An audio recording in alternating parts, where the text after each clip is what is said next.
welcome everyone to 284 News. My name is Javon Wilson. I'm Kamal Haynes. And I'm Ron Grant. And we are so thrilled and happy to be coming to you live out of the beautiful British Virgin Islands. The content continues via our website, 284media.com. In today's news, cruise ship seaborne Odyssey anchors in Peter Island. Passengers not allowed to disembark until Cabinet approves the bubble. VI Let's Unite to Stop Chronic Non-Communicable Diseases is launched. We also see Special Envoy to the Premier, Mr. Benito Wheatley, telling UNESCO that the Caribbean needs to take a more holistic approach to recover from this pandemic. And another National Repentance Day weeks begin here in the BVI, and over some 800,000 Guyanese await a second shot of a COVID vaccine amidst a shortage of vaccines brand. We're going to get into those details, of course. Mrs. Gretchen Hodge-Penn of the BVI Alzheimer's Association, she joins us live to discuss the focus of the month activities. All this and so much more after a word from our sponsors. You're watching 284 News. You value traditions. Today, You value music. You value education. Family. I love you. Service. Thank you. You're welcome. Love. Life. At Popular, we're committed to you and everything our community values. For the things you value the most, count on us. Popular. Welcome, everybody. It's Wednesday, September 15th, 2021. I'm Ron Grant. And my name is Javon Wilson, of course, coming to you live out of the beautiful British Virgin Islands with your daily dose of 284 News. Now, topping our headlines today, it's been just about 2 weeks since Cabinet agreed to remove that rapid testing protocol requirement for fully vaccinated cruise ship passengers. However, that is only operable under the proposed protocol of this bubble. Well, there have been some challenges delaying the approval of the bubble, and today we zero in on that, especially since a cruise ship has docked in the territory, that is the cruise ship Odyssey in Peter Island, but passengers as of right now are prohibited from coming on island. So we have all the details and, of course, an update from the Premier of the Virgin Islands. Now, in addition to that, a new joint intelligence team is being established, says Mr. Wade Smith, the Director of Controller, that is, of Customs, institutional knowledge not lost in axing all board members, says the Honorable Premier. And the BVI has ranked as second best place to visit within the Caribbean. And we see where the BVI entry portal woes continue. Are we guessing who's in our country? Big questions that need to be answered.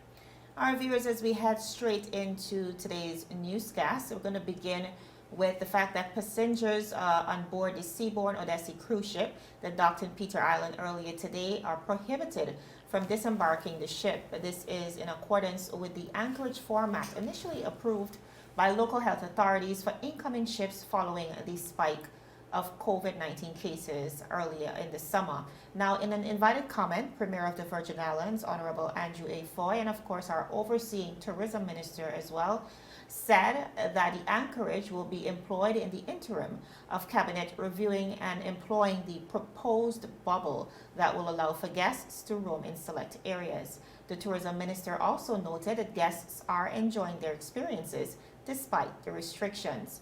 Honorable Foy said, and I quote, "Ships were approved under the previous arrangement to go to anchorage. Permission was given for their guests to use the ship's marina and utilize the ship's water sports activities. Since then, ships have been regularly calling to anchorage without issues. Until the operational plan for passenger movement is approved, they will continue to go to this anchorage. This clearly demonstrates that the BVI Ports Authority and partnering agencies have been able to adjust and creatively accommodate our cruise partners with vaccinated passengers during such challenging times. It is our understanding that the ship's guests have enjoyed this new experience." End of quote. Now, viewers, on September 2nd, 2021, the Cabinet of the Virgin Islands made an executive decision to remove the rapid testing requirement that would allow cruise ship passengers that are fully vaccinated to debark. However, this embarkation would be subjected to a bubble that permits movement only in identified areas. The BVI Tourist Board was tasked to lead that charge, which of course is designing the bubble, but seemingly encountered some challenges, some difficulties, which subsequently resulted in the Premier deploying additional assistance from the Premier's office to finalize that plan. Premier Foy went on to tell our newsroom, and I quote, Cabinet also decided that the BVI Tourist Board would lead a task force to develop an operational plan within 7 days for cruise ship excursions once berthed. BVI Tourist Board encountered some challenges in developing the plan, and additional resources from the Premier's office were deployed to assist. The plan, which was received yesterday, September 14th, for Cabinet's consideration and approval. Once Cabinet convenes, the appropriate considerations will be made, and the BVI Tourist Board will be expected to engage with all stakeholders at the appropriate levels to ensure success. End of quote. The leader of the territory, while noting the recent ultimatums of the cruise ship industry, as well as the economic benefits, said that the plan will not be rushed. He said, and I quote, while we view cruise tourism as an important contributor to our economy, we can and will not rush the process. We will ensure that a workable plan is fully implemented for the further safe resumption of cruise tourism. End of quote. Now, viewers, based on the BVI Port Authority's website, the next cruise ship due into our territory will be the Norwegian Gem, and that is scheduled to dock on October 7th at 7 a.m. Over 3,000 guests are expected to visit the territory for an estimated 6 hours. Ron, just about 2 weeks ago, we heard very, I would think, interesting news after an emergency consultation with the public that the BVI Cabinet of the Virgin Islands will be removing that protocol, of course, in a sense to please the cruise ship industry that lends significantly to our economy. I am surprised that 2 weeks later we are still awaiting that that bubble design and what it will look like.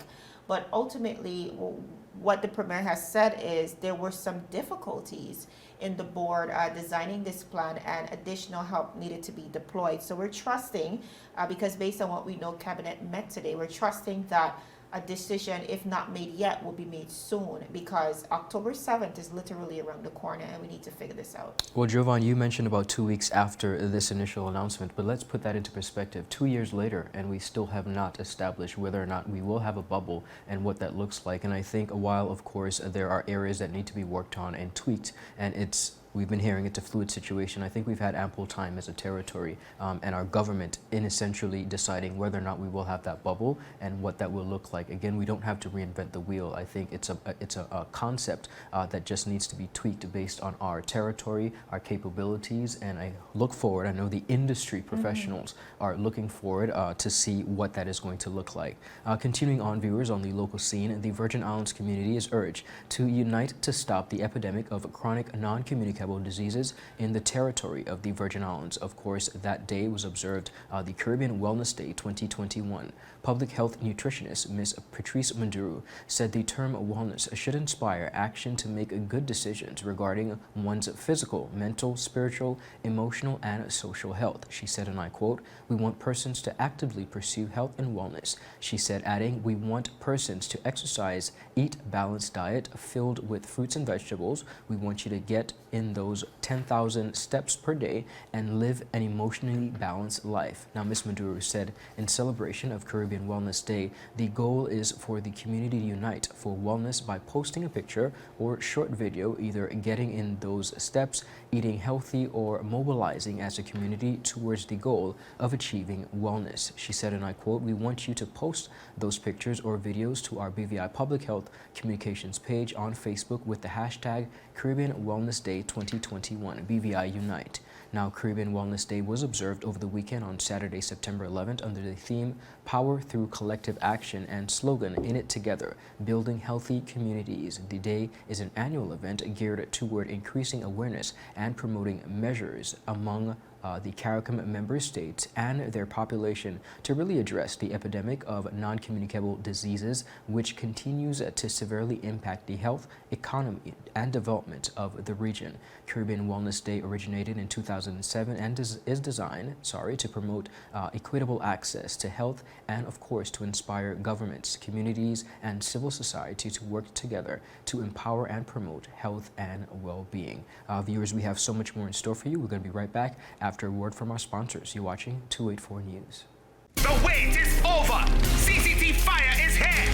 Experience ultra-fast downloads, seamless streaming, and even more reliable connectivity on an all-new fire-blazing super-fast CCT Fiber network. CCT Fire. Bring it home and upgrade today. Viewers, welcome back. Thanks for sticking with us. Every September, people come together from all around the world to raise awareness and to challenge the stigma that persists around dementia. September 2021 marks the 10th anniversary of the Vital Global Awareness Raising Campaign. September 21st also marks World Alzheimer's Day. Now on September 21st, persons wear purple in solidarity to the cause of Alzheimer's awareness. This year's month focuses on dementia, with the theme being No Dementia, No Alzheimer's, and it's all about the power of knowledge. In support of this campaign, we are shining light on the warning signs of dementia and the importance of a timely diagnosis. Today, we are joined by Mrs. Gretchen Hodge-Penn, a member of the BVI Alzheimer's Association. We're talking all things early signs and how to get help. Mrs. Penn Hodge, thank you so much and welcome to 284 News. Thank you so much, Ron.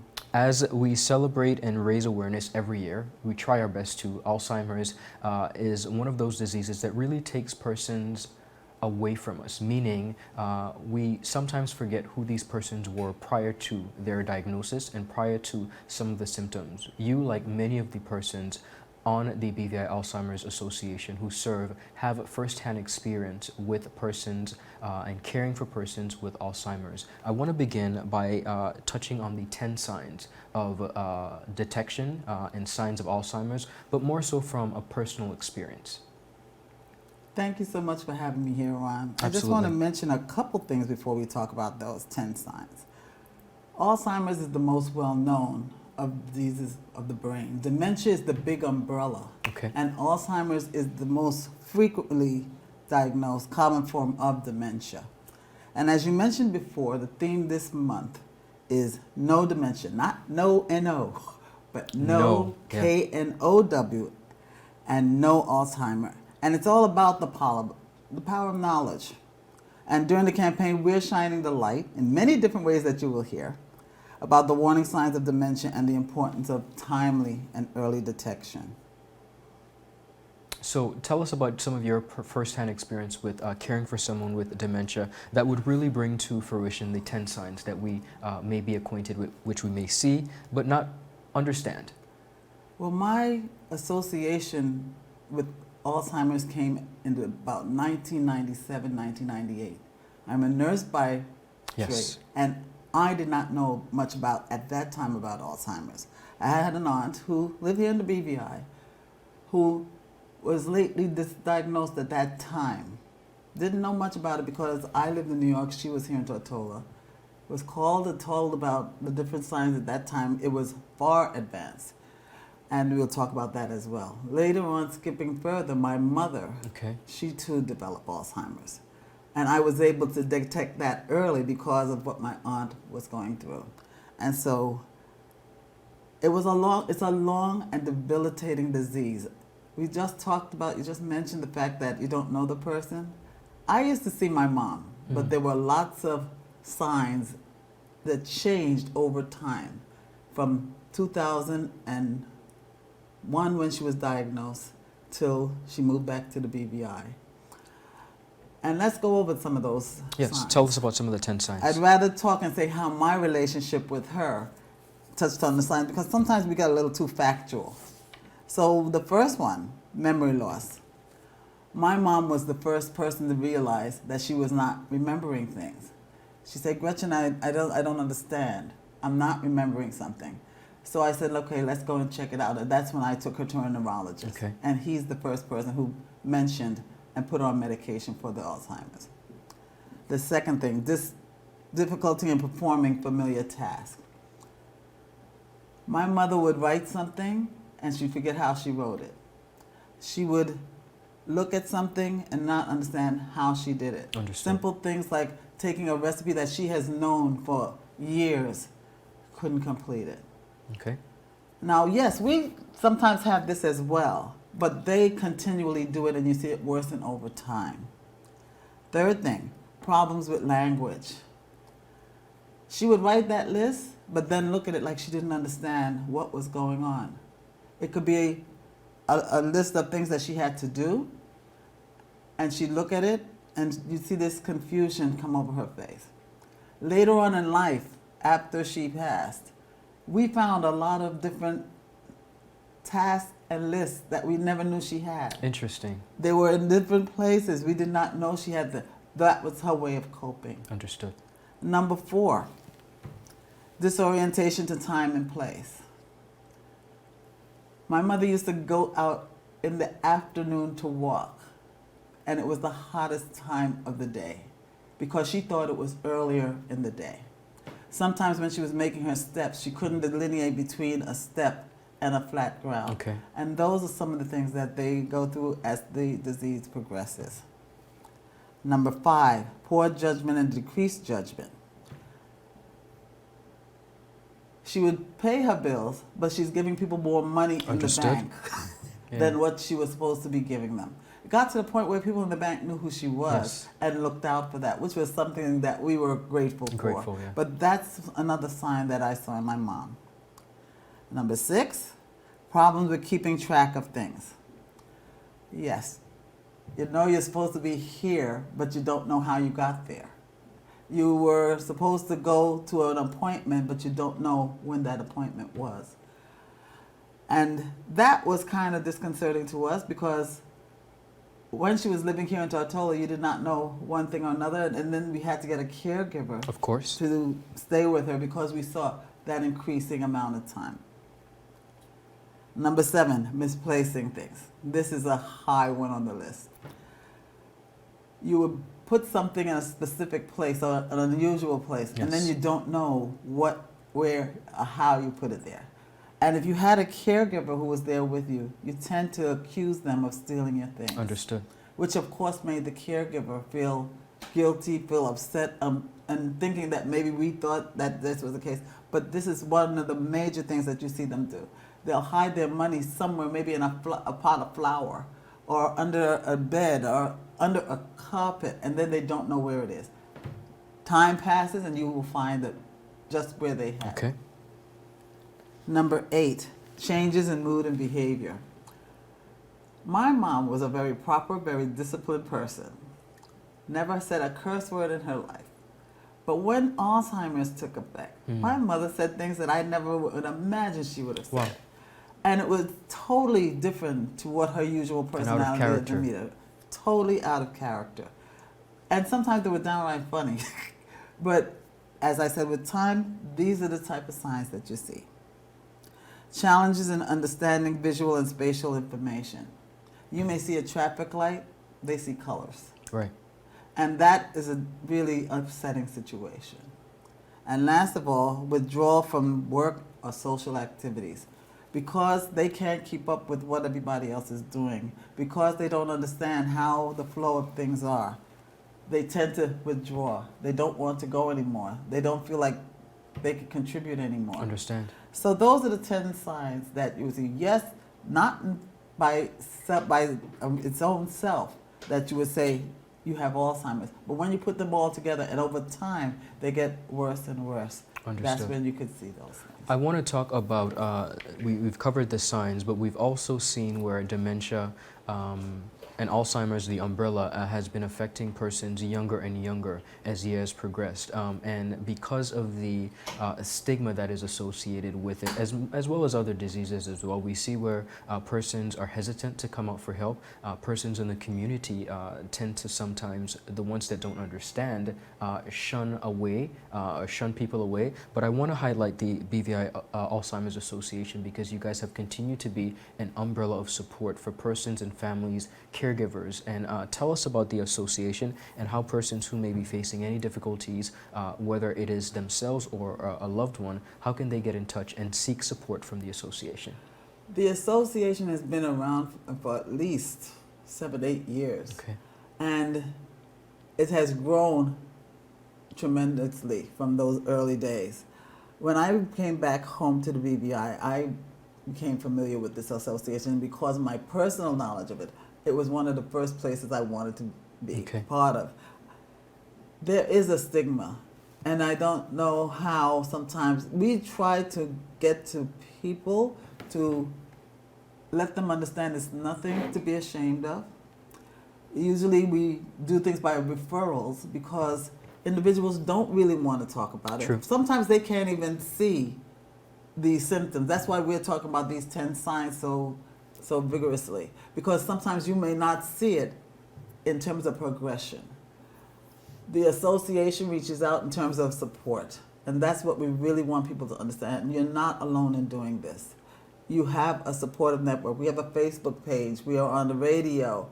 We're out there in the public. Let's talk about what we're doing right now this month. That's Alzheimer's Awareness Month.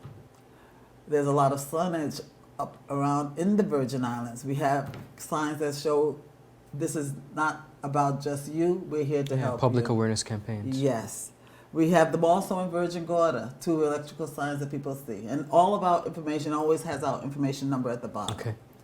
One of the other things that we're doing is doing educational sessions. Tomorrow, 3 of our members will be going to the Lions Club. They're one of our partners in this with this disease, to do an educational session so that they are more aware.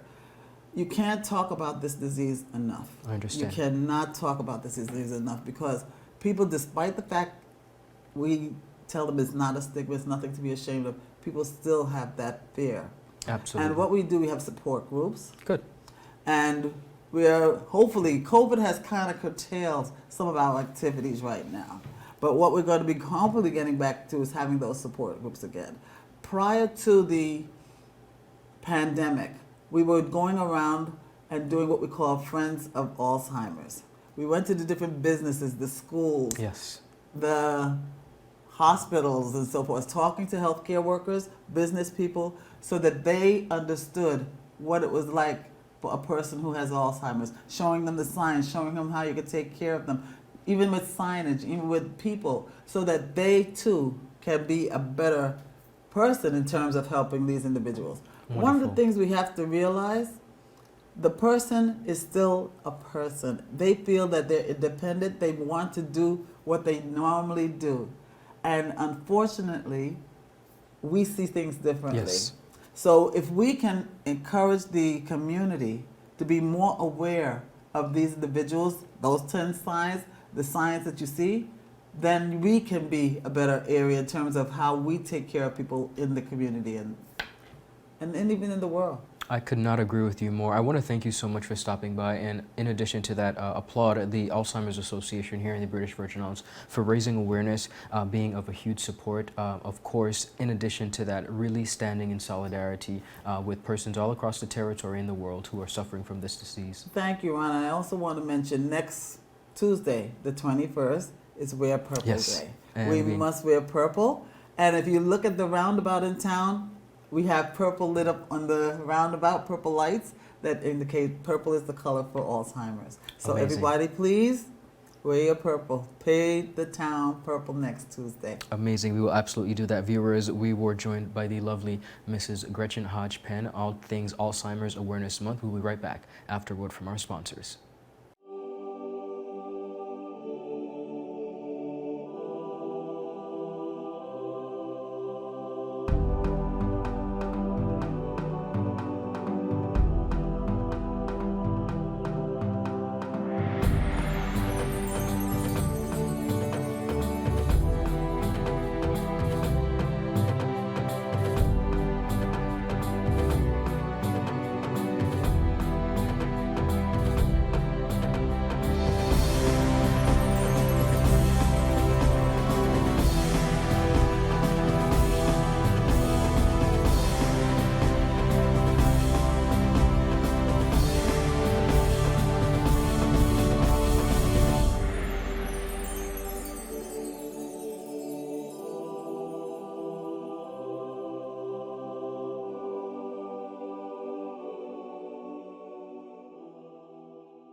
Viewers, welcome back to 284 News. And now the British Virgin Islands has called for digital and balanced recovery in the Caribbean from COVID-19, the pandemic, at a virtual dialogue on work and life in the region, organized by the United Nations Educational, Scientific, Cultural, and organization that, of course, is well known as UNESCO, and the University of the West Indies on September 9th, 2021. Now, during the dialogue's high-level panel, Special Envoy of the Premier, Mr. Benito Wheatley, made remarks on the importance of balancing the social, economic, and digital aspects of recovery in the Caribbean. Now, according to Mr. Wheatley, he said, and I quote, "In the context of COVID-19, there can be no separation of the economic recovery from social recovery. The two are very intimately tied together. The economic dislocations and risks to public health brought about by the pandemic have increased the number of socially vulnerable people in the Caribbean who require ongoing support. There is, however, an opportunity to make that recovery more inclusive and equitable based on our knowledge of the vulnerable groups who we know will be left behind if policy interventions are not made." End of quote. Now, viewers, he also called for regional efforts to ensure the public at large is healthier and economically empowered when the Caribbean eventually achieves a full recovery from the pandemic. Mr. Wheatley continued, and I quote, "What we require is a recovery in which the population emerges from the pandemic healthier and be able to more meaningfully participate in the society and economy.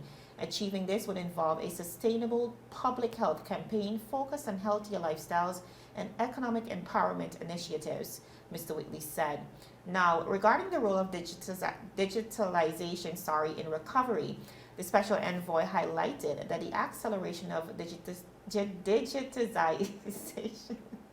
I apologize, I'm so sorry. Oh my God, Ron, what's happening today?